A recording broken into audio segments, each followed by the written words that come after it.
자, 우리 함께 은혜 받을 말씀은 하나님의 말씀 에베소서 1장입니다. 3절부터 6절까지 말씀 제가 봉독하겠습니다. 찬송하리로다. 하나님 곧 우리 주 예수 그리스도의 아버지께서 그리스도 안에서 하늘에 속한 모든 신령한 복을 우리에게 주시되 곧 창세전에 그리스도 안에서 우리를 택하사 우리로 사랑 안에서 그 앞에 거룩하고 흠이 없게 하시려고 그 기쁘신 뜻대로 우리를 예정하사 예수 그리스도로 말미암아 자기의 아들들이 되게 하셨으니 이는 그가 사랑하는 자 안에서 우리에게 거저 주시는 바 그의 은혜의 영광을 찬송하게 하려는 것이라. 아멘. 자, 우리 옆에 분과 인사하겠습니다. 잘 오셨습니다. 예, 반갑습니다. 잘 오셨습니다. 축복합니다. 자, 오늘 본문을 읽다 보면 중요한 두 단어가 나옵니다. 하나는 창세전에 우리를 선택하셨다라는 것이죠. 그리고 하나님께서 창세전에 우리를 구원하기로 작정하셨다라는 것입니다. 그래서 오늘 우리가 하나님의 구원의 예정과 선택이라는 주제를 살펴보기를 원하는데, 이 주제는 지금까지 온 세대 가운데 가장 뜨거운 논쟁을 일으켰던 주제 중에 하나입니다. 16세기 종교개혁 이후에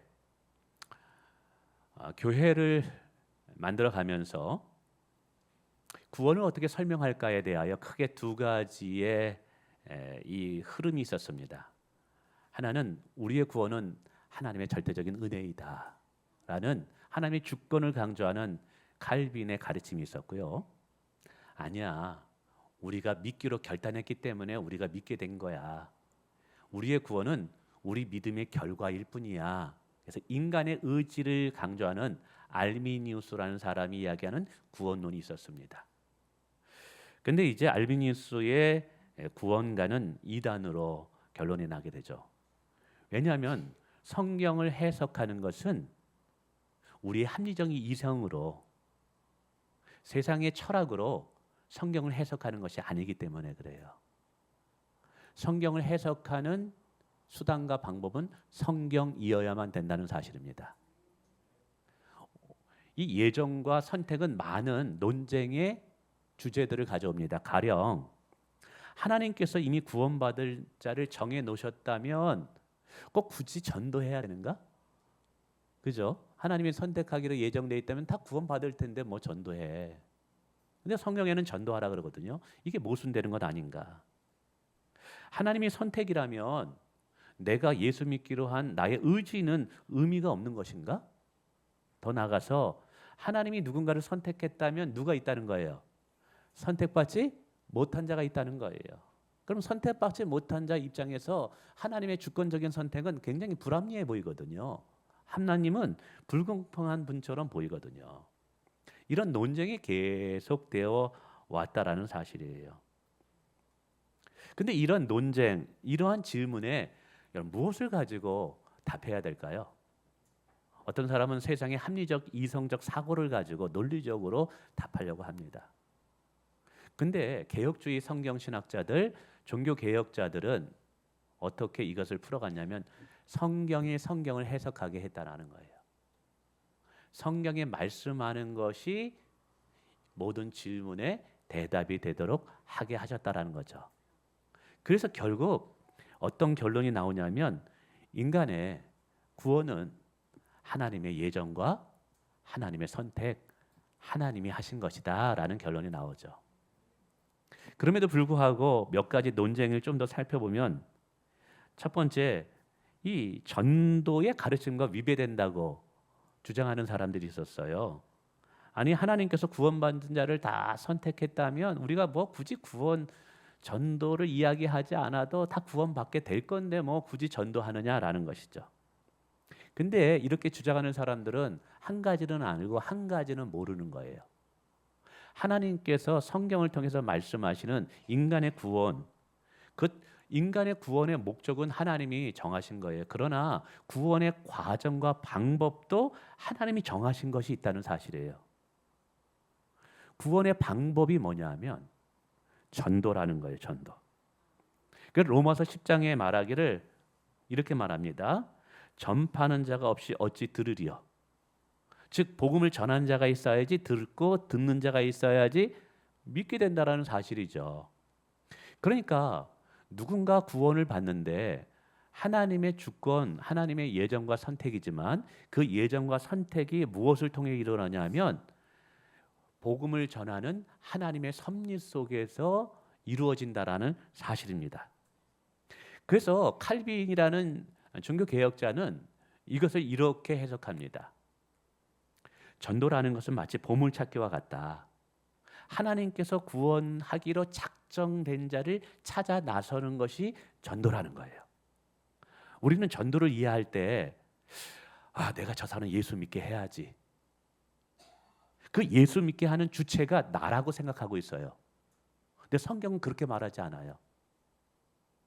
하나님께서 이미 창세전에 구원받기로 작정된 자에게 하나님이 구원을 베풀어 주셨다는 거죠. 근데 우리는 누가 구원받을지 알아요, 몰라요? 몰라요. 그래서 보물찾기와 같이 계속해서 예수 믿으십시오. 그리하면 구원을 받습니다라는 것을 선포해야 되는 거예요. 근데 하나님께서 창세전에 선택한 자들은 거기에 반응한다, 안 한다? 반응한다라는 거예요. 그래서 이 전도라는 것은 예정론이 전도를 방해하고 못하게 하는 것이 아니라 오히려 더 담대하게 하고 그리고 전도에 대해서 확신을 갖게 만든다는 것이죠. 우리가 전도할 때 저 사람이 거절하면 어떻게 할까 불안해합니다. 근데 우리는 불안할 필요가 없어요. 왜? 하나님께서 어딘가에 구원받을 사람이 있으니까 우리는 몰라요. 그래서 이 사람이 구원받을지 저 사람이 구원받을지 모르지만 우리가 담대히 외치면 반응하게 돼 있는 거예요. 그래서 내가 전도하는 내가 그 사람을 구원시키는 게 아니라 내가 말했을 때 복음을 말했을 때 그 사람이 반응하고 성령님께서 하신다라는 사실이에요. 할렐루야. 근데 이게 진짜인 게요. 제가 성경 공부를 가르치다가 거의 대부분 그래요. 모태신앙 빼고 어떻게 예수님을 믿게 됐느냐 하면 이러저러하다 얘기해요. 근데 대부분 마지막에 무슨 말을 하냐면 내가 청년 때 교회를 나가게 되었지만 사실은요. 제가 어릴 때부터 왠지 저는 교회 가야 될 것 같은 사람이고 예수님 믿어야 될 것 같은 사람인 것처럼 느껴진다는 거예요. 신기하지 않아요? 근데 제가 그랬어요. 저희 어머님은 철저하게 불교 신자였습니다. 근데 어머님도 이제 권사님이 되셔서 돌아가셨지만 그래서 저는 어릴 때 한 번도 교회를 다닌 적이 없어요. 저희 동네가 윗동네가 있고 아랫동네에 학교가 있었어요. 한 30분을 늘 걸어 다녔거든요. 가는데 30분, 오는데. 근데 중간에 교회가 있었어요. 근데 그 교회 목사님은 한 번도 전도를 안 하는 거예요. 크리스마스 때도 전도를 안 하는 거예요. 보통 하는데. 그래서 저는 전도도 받지 못하고 교회 오라는 이야기도 듣지 못해요. 근데 지나갈 때마다 십자가를 볼 때마다 이상하게 마음에 끌리는 거 있죠. 그리고 저도 모르는 사이에 제 마음속에 왠지 저는 저기 가야 될 것 같아. 하나님이 있다라는 게 그냥 슬그머니 제 마음속에 들어왔어요. 그래서 어릴 때 토요일 날 명화극장을 했습니다. 하루 종일 저는 공부 안 하고 뛰어놀기만 하기 때문에 6시, 7시만 되면 바로 잤거든요. 근데 토요일만 되면 명화극장 일요일 날 그거 보기 위해서 막 세수하면서 기다립니다. 근데 다른 때는 자요. 근데 언제 안 자냐? 크리스마스 가까우면 예수님에 관해서 영화를 보여줍니다. 다윗에 관해서, 삼손에 관해서, 모세가 뭐예요? 기적을 베풀어 가지고 홍해가 갈라지는 거. 막 그런 거 보면 감동이 오고 그러면서 나도 모르는 사이에 저 하나님이 너무 멋지다. 그리고 하나님이 내 본향과 같다는 느낌이 들어요. 근데 어느 누구도 저에게 예수님에 대해 소개한 적이 없어요. 신기하죠? 이게 뭘 말하는 줄 아십니까? 택한 자가 어딘가에 있다는 거예요. 택한 자가 어디가 있다라는 거예요. 그래서 전도라는 것은 내가 누군가를 예수 믿게 하는 행위가 아니라 이미 하나님께서 구원받기로 작정한 자를 찾는 행위라는 거예요. 그래서 전도와 하나님의 예정과 선택은 모순되지 않는다는 사실이에요. 또 사람들이 말합니다. 예정과 선택을 하면 인간의 자유의지는 그럼 무시되는 것이냐. 그렇죠. 인간의 자유의지가 있다면 하나님의 예정과 선택은 왠지 침해되는 것 같고 하나님이 예정하셨다면 인간의 자유의지는 허상이 되는 것 같고, 그래서 이 인간의 자유의지와 하나님의 예정과 선택은 왠지 계속 충돌돼서 모순되는 것처럼 보여질 때가 있어요. 함께 갈 수 없는 것처럼. 근데 우리가 여호수아를 읽다 보면 아간이라는 사람이 아이라는 전투성에 갔을 때 하나님의 것을 돈을 훔쳐버립니다. 그래가지고 이스라엘 백성들이 많이 죽습니다. 그때 하나님께서 뭐라 그러냐면 누군가가 하나님의 것을 훔쳤기 때문이다. 그러면서 제비를 뽑게 하셔요. 자, 60만 사람입니다. 남자 인구가 60만 명이에요. 제비를 뽑는데 그게 누가 뽑는 거예요?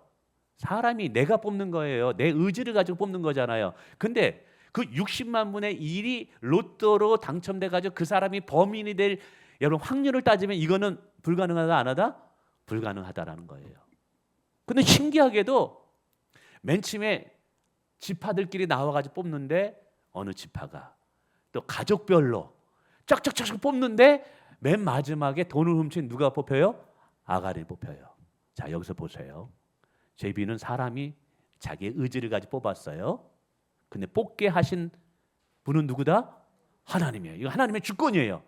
자, 여기에서 인간의 자유의지와 하나님의 섭리가 모순되게 되나요? 모순되지 않게 함께 일어난다는 거예요. 이게 하나님의 비밀인 거예요. 하나님의 섭리인 거예요. 우리의 인간적인 이성으로는, 우리의 사고로는 하나님의 주권적인 선택이 있으면 우리는 나의 의지가, 자유의지가 축소되는 건 아닌가? 내가 자유의지를 가지고 주장하면 하나님의 섭리가 그럼 무시당하는 것 아닌가? 아니라는 거예요. 둘 다 함께 갈 수 있다는 사실이에요. 그래서 오늘 창세전에 하나님께서 우리를 선택하신다는 것이 우리가 예수를 믿고 내가 구원받았다는 것과 모순되지 않을 수 있다는 사실이에요. 우리가 성경을 읽다 보면 오히려 반복적으로 지속적으로 선언하는 것이 있어요. 우리의 구원은 하나님의 은혜였다라는 사실을. 하나님의 은혜가 뭐예요? 내가 구원을 받는데 내 행위나 내 조건이나 내 의지가 들어가기 전에 하나님이 먼저 정하셨다라는 거예요. 그래서 오늘 우리가 읽은 에베소 1장 3절에 뭐라고 말하냐 하면 3, 4절에 창세전에 그리스도 안에서 우리를 택하셨다라는 거예요. 창세전에 여러분이 이 땅에 있기도 전에, 모든 만물이 형성되기 전에 하나님은 여러분을 아셨고 여러분을 구원하기로 작정하셨다라는 거예요. 뿐만이 아니에요. 요한복음 6장 37절로 아버지께서 내게 주신 자는 다 내게로 올 것이요, 이미 하나님께서 이 아들 예수님께서 창세를 주기로 다 작정된 자들이 있다라는 거예요. 이건 우리의 의지와 우리의 결정과 전혀 상관없이 되어진 일이라는 거예요. 그래서 15장 16절의 요한복음, 너희가 나를 택한 것이 아니요 내가 너희를 택하여 세웠대요. 우리를 구원하기로 선택하고 예정하신 것은 하나님이 먼저 하셨다라는 거예요. 성경은 이것을 처음부터 끝까지 주장합니다. 구원은 인간에게서부터 시작된 것이 아니라 하나님으로부터 시작되었다. 할렐루야. 그러면 이 구원의 선택과 예정이 무엇인가를 좀 더 정의 내려면 이렇습니다. 선택이란 하나님께서 세상을 만드시기 이전에, 천지를 창조하기 이전에, 시간이 있기 이전에 저와 여러분을 구원받을 자로 작정하셨다는 것이 선택이에요. 여기서 아멘이 나와야 됩니다. 이게 얼마나 놀라운 은혜입니까? 우리의 구원은 우리에게 달려있지 않다는 거예요. 하나님께서 우리를 보시고, 야, 쟤는 착하겠다, 쟤는 잘 믿겠다, 쟤는 살아면서 죄를 별로 안 짓고 덕을 쌓으며 살았으니까 내가 선택한 거야. 그게 아니라는 거예요. 우리랑 하나님의 선택은 하나님의 주권이라는 거예요. 하나님의 선하신 뜻, 기쁘신 뜻이라는 거예요. 우리 입장에서는 그게 하나님의 은혜예요. 근데 그걸 우리 잘 몰라요. 쉽게 말하면 내가 잘나서 하나님께 뽑힌 것이 아니라 하나님이 그냥 우리를 사랑하시기로 작정하셨기 때문에 우리를 뽑아준 거라는 거예요. 이게 선택이라는 거예요. 그럼 예정이라는 게 뭐냐면, 자, 우리를 구원하기로 선택하셨어요. 그럼 선택하는 중에 여러 과정이 필요합니다. 예수님이 오셔야 되고, 내가 예수님을 만나기 위해서 누가 나에게 전도해야 되고, 그죠? 그리고 또 내가 어떤 상황에서 내가 그걸 받아들여야 되고 믿음이 생겨야 되고. 근데 이 모든 과정을 하나님께서 다 플랜, 섭리하고 계획해 놓으셨다라는 거예요. 여러분이 여행을 떠날 때 그냥 떠나지 않잖아요. 무슨 비행기 탈 것인지, 돌아올 때 무슨 비행기 탈지 다 계획해서 안 하셔요. 여행 가서 어떤 호텔에 묵을지 다 플랜을 짜놓고 계획해놓고 예약을 해놓잖아요. 하나님이 그렇게 다 해놓으셨다라는 거예요. 이것이 뭐냐면 하나님의 선택과 예정이라는 거예요. 한마디로 정리하면 하나님의 선택은 하나님께서 나를 구원할 것을 작정하셨다라는 것이고, 예정이라는 것은 그 작정한 나를 어떻게 마침내 구원하여 나로 하여금 끝까지 천국 가게 하실까를 다 하나님께서 예정해 놓으셨다라는 거예요. 존 칼빈은 이것을 가장 경이롭고 놀라운 하나님의 비밀이라고 얘기하고 있습니다. 그러니까 이렇게 생각하면 여러분이 이 자리에 나와서 예배 드리는 것도 우연이 아닌 거예요. 하나님의 보이지 않는 섭리와 하나님의 선택과 하나님의 예정 가운데 여러분이 이 자리에 앉아서 하나님을 예배하고 있다는 사실이에요. 유명 성도님이 우리 교회에 이제 애가 하도 손자가 지연이거든요. 주일학교 좋으니까 그냥 나 할머니 나 주일학교 가야 돼 해가지고 왔어. 절에 그렇게 열심히 다니셨거든요. 그래가지고 이제 교회 오면서 말씀을 듣다 보니까 손자 때문에 왔는데 이제 어떻게 해요? 손자가 뭐 태권도 뭐 어디야 거기 등급 따러 가도 오늘도 오셨단 말이에요. 근데 이게 여러분 그냥 손자가 해서 이렇게 된 거라고요? 아니라는 거예요. 오늘 성경은 그 모든 과정이 하나님의 비밀과 하나님의 섭리 가운데 다 계획되어져 있었다라는 거예요. 그래서 우리는 나의 구원에 대해서 내가 자랑할 것이 없는 거예요. 여러분이 이 자리에 나온 거 보이지 않는 하나님의 섭리로 이 자리에 나온 거예요. 그래서 성경은 말합니다. 뭐라고 얘기하는지 아세요? 여러분 내가 이 자리에 온 것 같지만 내 발걸음을 인도하시는 분은 누구시라고요? 하나님이시다. 할렐루야. 근데 우리가 이 예정과 선택의 교리를 이해할 때 조심해야 될 것이 있어요. 주의할 것들이 있어요. 가령 예정과 선택의 교리는요, 선택받은 자가 얼마나 불행한가를 말하려고 하는 것이 아니라 구원받은 우리가 얼마나 큰 하나님의 은혜와 사랑을 받은가를 알려주기 위해서 이 교리가 제시되었다는 사실이에요. 오늘 그래서 에베소서 3절에 찬송하리라고 바울이 말합니다. 성경 에베소서 쓰려고 하는데 벼랑간 이 고백부터 하는 거예요. 찬송 고백부터 하는 거예요. 왜 그랬을까요? 지금 에스겔 성도들에게 이제 에베소 편지를 쓰는데 우리가 편지를 쓸 때 서론은 뭐를 쓸지, 본론은 뭐를 쓸지, 결론은 뭐를 쓸지 이렇게 구상을 한다 이 말이에요. 저도 오늘 설교를 써왔지만 서론, 본론, 결론을 뭐로 써야 될지를 결정하고 설교를 완성한다 이 말이에요. 바울도 편지를 쓸 때 이렇게 내는데 이걸 다 생각하고 편지를 딱 드는 순간에 소름 돋는 거예요. 모든 구원이 하나님의 창세전의 섭리와 계획 속에 되어졌다는 것을 너무 가슴 벅차게 깨달은 거예요. 그래서 하나님을 찬송할 수밖에 없어서 찬송하리다라는 고백을 하고 이 말하고자 하는 것을 이야기하고 있다는 사실이에요. 이게 뭘 말하냐 하면 어떤 사람들은 이래 그래요. 야, 저 사람 다 믿지 않아. 저 사람 지옥 갈 사람이야. 본인이 단정해요. 예정과 선택은요, 하나님만이 아는 거예요. 사람은 몰라요. 언제 아느냐? 그 사람이 죽을 때 예수님을 믿으면 그 사람은 선택받은 거예요. 그래서 살아있을 때 우리는 모르는 거예요. 그래서 이 예정과 선택을 구원받지 못한 사람을 향해서 정죄하거나 비난하기 위해서 이게 있는 것이 아니라 구원받은 우리가 얼마나 큰 하나님의 은혜를 입었는가, 이 구원을 하나님께서 허락하시기 위해서 얼마나 하나님께 치밀하게 섭리하셨는가, 이걸 깨닫고 은혜 안에 잠기라 하기 위해서 이걸 기록했다는 거예요. 여러분 이해되시겠습니까? 그러므로 이 예정과 선택은 구원받지 않은 누군가에 대해서 적용하면 안 되는 거예요. 누구에게 적용하라? 나에게. 야, 나는 지금까지 내가 결단해가지고 말이야. 내가 교회에 다닌 것 같은데 아니었구나.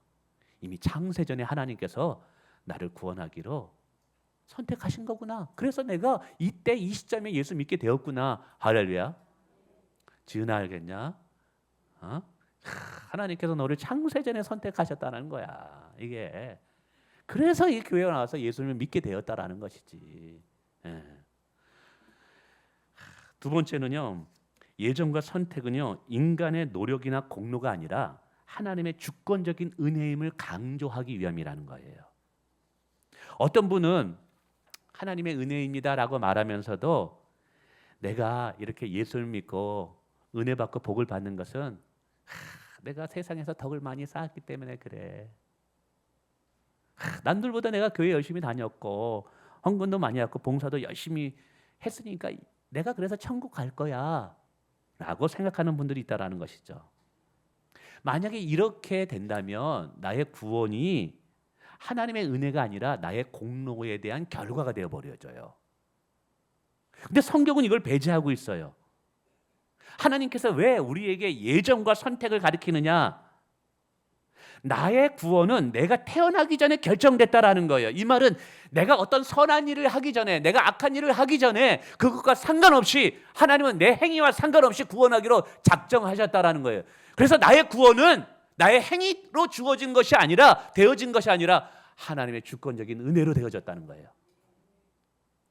하나님께서 그냥 주권적인 은혜로 우리에게 은혜를 베풀어 주셨다는 거예요. 그러니까 그 영광은 누가 받으셔야 되는 거예요? 하나님만이 받으셔야 된다라는 사실이죠. 사랑하는 성도 여러분, 나의 구원은 내가 잘나서 하나님이 주신 거 아니에요. 내가 세상에 있을 때 다른 사람보다 좀 착했기 때문에 하나님이 나를 교회로 이끈 게 아니에요. 창세전에, 세상이 생기기도 전에, 내가 태어나기 전에 이미 나를 사랑하기로 작정하신 하나님의 은혜 때문에 우리가 이 자리에 있는 줄 믿으시길 바라겠습니다. 우리가 이걸 아는 것이 너무 중요해요. 왜? 이것을 알게 되면 교만함을 버리게 되거든요. 내 공로로 얻은 것이 아니기 때문에 내가 자랑할 수가 없는 거예요. 겸손할 수밖에 없는 거예요. 또 불안을 떨쳐버릴 수 있어요.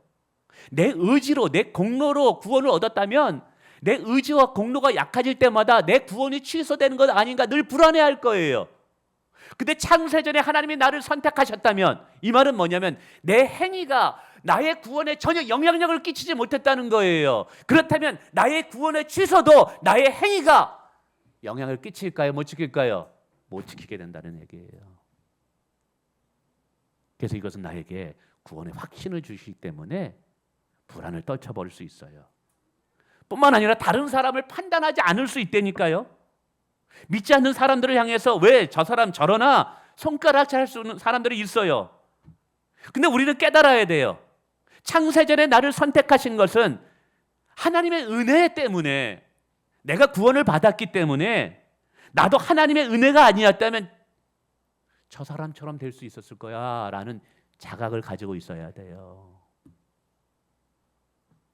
나와 저 사람의 차이는요, 내가 흉보는, 내가 판단하는 그 사람과 나와의 차이는 단 하나예요. 노력의 차이도 아니고 선함의 차이도 아니라 하나님의 은혜가 먼저 되어졌느냐 아니냐의 차이인 거예요. 우리가 이것을 알게 된다면 함부로 누구를 판단하겠어요? 나도 은혜 받지 못했다면, 하나님께서 나를 만나주지 않았다면 나도 어때요? 그 사람과 똑같은 사람이 되는 거예요. 이것을 우리가 안다면 우리는 결코 남을 함부로 판단하거나 비난할 수 없다는 사실이에요. 그리고 마지막은 오늘 6절에 나와 있는 것처럼 그 은혜의 영광을 찬송하게 하려 함이라. 저는 두 가지의 제게 예수님 믿고 충격을 얻은 것이 있어요. 나같이 못난 자를 왜 구원하셨을까? 나같이 부족한 자를 왜 목회자로 삼으셨을까? 근데 더 큰 충격은요, 이것을 창세전에 결정하셨다라는 거예요. 와, 이것이 저에게는 엄청난 은혜가 되고 감격이 되고, 하나님이 나를 이렇게 사랑한다면 내 목숨까지 하나님께 드려도 아깝지 않겠다. 할렐루야. 한번 생각해 보세요. 세상이 만들어지기 이전에, 아무도 없었던 창세 전에, 그 영원 전에 하나님께서 여러분을 생각하고 계셨대요. 하나님께서 여러분의 이름을 알고 부르기로 작정하셨대요. 창세전에 하나님께서 여러분을 사랑하기로 작정하셨다는 사실이죠. 우리가 이 하나만 알아도요, 그 하나님 앞에 무릎 꿇고 감사할 수 있고 예배드릴 수 있는 줄을 믿으시길 바라겠습니다. 마지막으로 이 하나님의 예정과 선택의 교리는 우리에게 어떤 은혜를 주시는지 아세요? 간략하게 몇 가지만 이야기하겠습니다. 첫째로 우리의 구원은 취소되지 않는다는 확신을 가질 수 있어요. 하나님께서 창세전에 나를 선택하셨다는 것은 내가 태어나기 전에, 내가 어떤 행위를 하기 전에 나를 선택하셨다는 거예요. 나의 구원 얻음이 나의 행위에 이루어지기 이전에 결정되었다면 나의 구원의 취소도 나의 행위로 취소되는 것이 아니라는 것이죠. 나의 실패 때문에, 나의 부족함 때문에 나의 구원이 취소되지 않아요. 나의 행위에 의해서 결정되는 것이 아니거든요. 어떤 때 우리는 그런 질문을 하고 우리도 고민을 하게 됩니다. 내가 이렇게 부족한데, 내가 이렇게 실수를 많고 내가 죄를 많이 졌는데 하나님 나 버리시면 어떻게 하지? 내가 이렇게 믿음이 약한데 내가 끝까지 천국 갈 수 있을까? 요한복음 10장 28절 29절은 말합니다. 내가 그들에게 영생을 주노니 영원히 멸망하지 아니할 것이요 또 그들을 내 손에서 빼앗을 자가 없느니라. 그들을 주신 내 아버지는 만물보다 크심에 아무도 아버지의 손에서 빼앗을 수 없느니라. 할렐루야. 하나님은 오늘 저와 여러분을 붙잡고 있기 때문에 여기까지 올 수 있었던 거예요. 그 전능하신 하나님의 손이 나를 붙잡고 있기 때문에 그 어떤 무엇도 나를 빼앗을 수 없다라는 거예요. 두 번째, 나는 우연한 존재가 아님을 깨닫게 됩니다. 우리는 종종 나의 삶은 가치가 있는가? 나는 과연 의미 있는 존재인가? 난 너무 하찮은 거 아니야? 나는 너무 보잘것없는 인생 같은데? 라고 생각할 수도 있죠. 근데 생각해 보세요. 하나님께서 창세전에 나를 선택하셔서 세상을 만들기 이전부터 나를 생각하셨대요. 그리고 치밀한 계획 속에 하나님께서 마침내 구원하셨다라는 것이죠. 그러니까 지금까지 온 나의 모든 과정 속에 하나님의 손길이 함께하고 있었던 거예요. 우연이 없었던 거예요. 이처럼 나를 여기까지 오는데 치밀한 하나님의 계획과 치밀한 사랑 속에서 이곳까지 오게 하셨다면 나의 존재가 얼마나 귀한 존재이냐 이 말이죠. 여러분, 나의 존재는 우연한 존재도 아니고 어쩔 수 없이 태어난 존재도 아니라는 사실입니다. 나의 존재는 영원히 하나님의 관심의 대상입니다. 할렐루야. 우리는 하나님의 사랑 속에서 계획되어졌고요. 하나님의 사랑 속에서 구원받게 됐고요. 하나님의 사랑 속에서 우리의 인생은 되어질 거예요. 세상 사람들이 여러분을 아무리 하찮다 할지라도 하나님은 아닙니다. 너는 내가 창세전에 선택한 나의 소중한 자야. 여러분, 소중한 이유는 나의 스펙 때문이 아니에요. 내가 소중한 이유는 내가 이루어놓은 업적 때문이 아니에요. 창세전에 나를 택하시는 그 하나님의 사랑 때문에 나는 소중한 존재임을 기억하시길 바랍니다. 마지막, 나의 미래는 아름답다는 거예요. 나의 미래는 아름답다. 생각해 보십시오. 지금까지 내가 구원을 받아 여기 오는 데까지 하나님은 창세전에 선택하셨고 예수님을 이 땅에 보내셨고 믿는 자를 나에게 보내셨고 어떤 환경과 상황 속에서 그걸 만들어가서 예수 믿게 하여서 이 교회에서 신앙생활하여 여기까지 오고 여기까지 앉게 하셔주셨어요. 여러분, 이 모든 과정에 하나님은 한 채 실수도 없이 치밀하게 여기까지 오셔서 나를 붙잡아 주신 거예요. 사람은 그래요. 그 사람의 미래를 알려면 그 사람의 과거를 보라고. 그 사람이 어떤 삶을 살았느냐가 그 사람의 미래죠. 하나님도 마찬가지예요. 하나님께서 과거 우리를 어떻게 선택과 예정을 통해서 여기까지 인도하셨는가를 알게 됐다면 앞으로의 우리의 인생도 어떻게 이끌어 가실지를 판단할 수 있는 줄 믿으시길 바랍니다. 지금까지 실수 없이 나를 여기까지 인도하셔서 예수 믿고 하나님을 예배하는 자로 서게 하셨다면, 그 손길이 한 번도 나를 놓친 적이 없다면 앞으로도 나를 놓지 않으실 거예요. 그래서 감히 말합니다. 여러분의 미래는 아름답습니다. 여러분의 능력 때문이 아니라 여러분을 붙잡고 있는 그 선택과 예정의 섭리 때문에 여러분의 인생은 아름다울 수 있다는 사실이에요. 말씀을 맺습니다. 이 구원의 예정과 선택, 선택과 예정의 교리는 여러 가지 논쟁이 있지만 오늘 구원받은 우리에게 하나님이 우리에게 얼마나 관심이 많으신가, 우리를 향해서 얼마나 큰 사랑을 가지고 계시는가, 그리고 우리의 구원이 우리의 행위로 얻어진 것이 아니라 우리가 행하기 이전에 하나님이 택하셨기 때문에 얻어졌다는 걸 깨닫게 하므로 하나님께 감사하며 하나님께 영광을 돌리기 위함인 것을 기억하시길 바랍니다. 그리고 그 확신과 믿음 속에 살아가시기를 주님의 이름으로 축원을 드립니다. 아멘.